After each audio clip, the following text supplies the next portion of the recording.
आप शुरू करो, बैठ जाओ भाई, आप शुरू करो। धन्यवाद सभापति जी।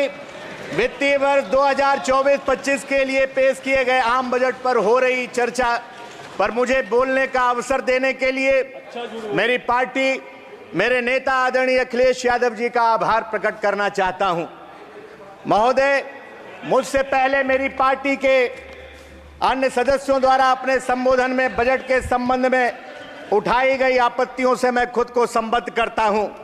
ये बजट वस्तुतः बाबा साहब भीमराव अंबेडकर जी के बनाए गए संविधान का अपमान है, क्योंकि इसमें संविधान सम्मत संघीय गणराज्य के ढांचे को पूरी तरीके से दरकिनार करते हुए सिर्फ और सिर्फ अपनी सरकार को बचाए रखने का समर्थन मूल्य चुकाया गया है।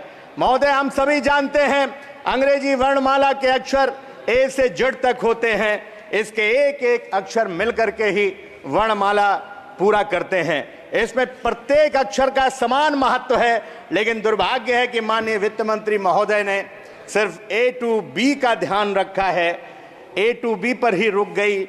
यहाँ ए यानी आंध्र प्रदेश, बी यानी बिहार। मैं जिस राज्य उत्तर प्रदेश से आता हूँ उसका यू वर्णमाला में उसकी जगह ही की तरह ही उसको केंद्र सरकार और वित्त मंत्री जी ने प्राथमिकता में कहीं पीछे छोड़ दिया। मैं उत्तर प्रदेश की जो डबल इंजन की सरकार की बड़ी बड़ी बातें बीजेपी के उत्तर प्रदेश के लोग करते थे, मैं पूछना चाहता हूं कि आबादी के लिहाज से सबसे बड़े राज्य को क्या वित्तीय विशेष पैकेज मिलना चाहिए या नहीं मिलना चाहिए?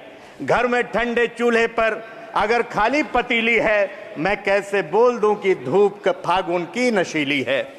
महोदय, जब बजट प्रस्तुत हो रहा था तब मुल्क के गांव गरीब किसान, बेकारी से जूझ रहे मजदूर, महिलाएं और नौजवान, अगड़े पिछड़े, दलित, मुसलमान, शोषित, पीड़ित, वंचित टकटकी लगा करके बड़ी उम्मीद के साथ टीवी स्क्रीन पर देख रहे थे, लेकिन उन्हें नाउम्मीदी, मायूसी मिली।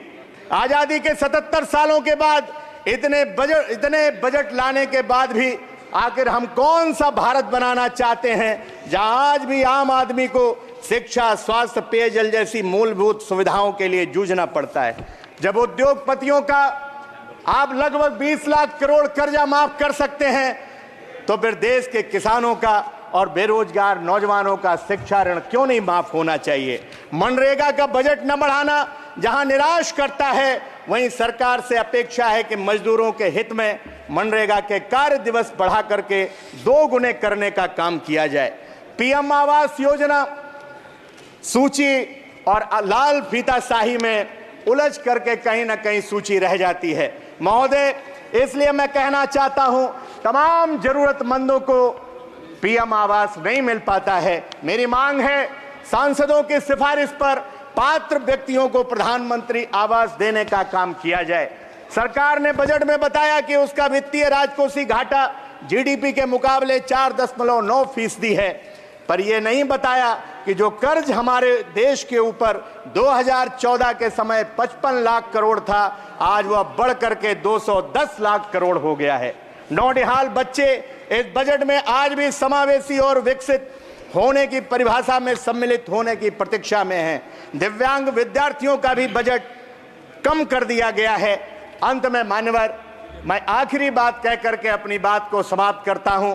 हमारे जिले से हमारी लोकसभा क्षेत्र धौरारा से लेकर के और पूरे उत्तर प्रदेश के अंदर जो आवारा जानवर हैं, उन्होंने तबाही मचा रखी है। किसान दिन रात अपने खेत पर रहने को मजबूर हो रहा है। आवारा पशु लोगों की जान ले रहे हैं। उनको मुआवजा देने की मैं मांग करता हूं, कम से कम 10 लाख रुपए। और माननीय प्रधानमंत्री जी उत्तर प्रदेश के चुनाव में आपके भी क्षेत्र में घोषणा करके आए थे कि आवारा पशुओं की जिम्मेदारी मेरी है, लेकिन मैं माननीय प्रधानमंत्री जी का वो वादा याद दिलाते हुए इस विकट समस्या से मुक्ति दिलाने के लिए अस्थायी योजना बनाने के लिए एक विशेष पैकेज की मांग करता हूं। आपने समय दिया, आपका बहुत बहुत धन्यवाद। जय हिंद, जय समाजवाद। नेताजी रहे, जय भीम। अखिलेश यादव जिंदाबाद। धन्यवाद।